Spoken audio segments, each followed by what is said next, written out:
And so these boys are taken before the king. The king says, "Oh, Shadrach, Meshach, and Abednego, is it true that you will not bow down and worship the image which I have set up? Now you know that every day when this music plays, you are to bow down and worship this image. But if you don't, you will be cast the same hour into the fiery furnace." These boys must have looked at each other. Then they looked at the king and they said, "We know that you got us here because you feel offended. And we know that you got us here because we've broken your law. But don't waste your time trying to arrest us, you see, because we've already been apprehended by the Holy Spirit. And anything we don't say will be held against us. Jesus is my attorney, and when he presents me before God, he will present me blameless of all offenses, blameless of all charges, blameless by his grace and mercy, and we will not bow down to your image." Oh, but what really got the king is when these boys said, "But even if he don't." Has anybody ever told God, "But even if he don't"? Yes. Oh, if I don't get the car, if I don't get the house, if mama ain't doing all right, if daddy don't make it, if life ain't what it's supposed to be, if my money sounds funny, I will not put any other gods before you. I'm going to praise you till my hands look new. Praise you till my change comes through. I'm going to praise you because you're worthy to be praised. Oh, I don't know about y'all, but David said it best when he said that the Lord is my shepherd. I shall not want. He maketh me to lie down in green pastures, leads me beside the still waters. He restores my soul.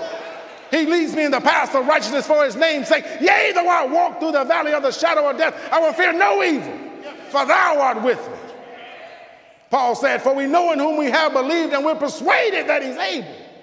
How many people know that God is able? Yeah, he's able. He's able. I come today to tell you that God is able to deliver us. He's able to deliver us. And so these boys are tied up. They're beat down and left to die in the fiery furnace.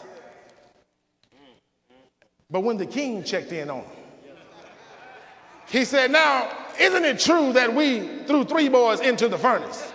They said, "Yeah, king, we threw 3 boys." He said, "Well, let me tell you what I see." He said, "I see 4 boys. And I thought I told you to tie them up, but these boys are loose.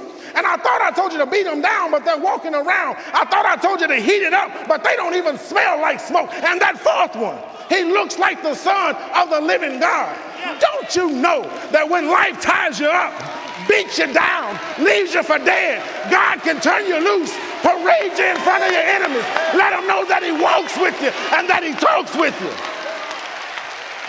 Oh, I don't know about y'all, but I don't have a right to remain silent. Because when I was down and out, Christ was there for me. When I couldn't see my way, he was a cloud by day and fire at night. When I should have been dead, sleeping in my grave, the songwriter said it was the angels that kept watch over me. And I don't have a right to remain silent. When I wasn't fit to live, nor was I ready to die, it was the Lord that had mercy. Somebody say, "Lord, have mercy." Yeah, he had mercy. He had mercy. You see, when your child was in college, Lord had mercy. When the storm passed your house, Lord had mercy. When your job was laying people off, Lord had mercy. When you should have died in your sleep, it was the Lord that had mercy. I don't have a right to remain silent because Jeremiah said it's just like fire. Shut up in my bones. But this morning, as our choir begins to sing, I come to tell you today that the Lord is having mercy, and that you ought to break your silence this morning and give your life to Christ. As the choir begins to sing, whether you come by letter or Christian experience or a candidate for baptism, the doors of the church are open. Let us stand.